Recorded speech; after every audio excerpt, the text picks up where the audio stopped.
Sovchilikka keldim deng. Shunaqa. Uydagilar ham xabari bormi? Bir o'zingiz kelibsiz. Yetimman. Hech kimim yo'q. O'zim keldim. Nima ish qilasiz? Ustaman.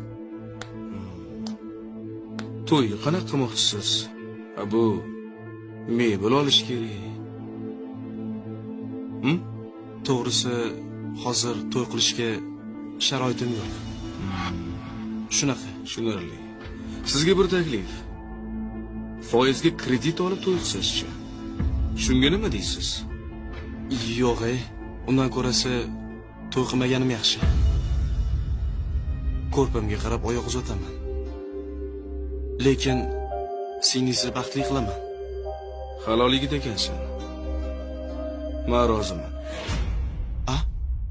Hisob-kitoblar joyidami? Hisob-kitoblar joyida, o'zim tekshirdim. Faqat bir iltimosim bor edi. Xo'sh. Bizani Mine House kompaniyamiz halol narsaga mebel ham beradi. Bilaman, buyurtmalar hozir ko'p. Ha. Mebeldan o'zimga ham kerak bo'lib qoldi. Seni uzatyapman, to'y boshlab qo'ydim. Mebelni kuyov tomon qilar shekilli. Hamma gap shunda-da. Yigit yetim ekan, hech kimi yo'q ekan. Eng muhimi halolligit ekan. Halol bo'lsa, berish kerak. To'ppa-to'g'ri. Bunda buxgalterga chiqib, Xo'p, hujjatlarni rasmiylashtiring. ko'p bo'ladi. Odil, meni nomimga bugun bitta mebel komplekt rasmiylashtirib qo'y. Odil yo'q edi, o'rniga menman.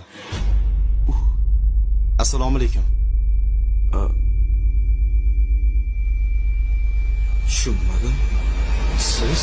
Hozir hammasini tushuntirib beraman. Endi bizdan xafa bo'lmaysiz. Xudo. Xudo? Ha, Xudo. Bu yigit meni kenja o'g'lim bo'ladi. Menga Xudo bo'laman deganlarning soni 1000 ta. Lekin ular meni boyligimga, mol dunyoyimga, meni obro'yim uchun Xudo bo'lishmoqchi. Menga esa farzandimning baxti kerak. O'sha uchun sizni bir sinab ko'rdik-da. Bu yigitni men sinavman desam, o'zim sinovda ekanman-ku. Xo'jayin. Halollikda gap ko'p. To'ppa-to'g'ri. Ku, Uzr endi, yolg'onga rozi bo'lasiz.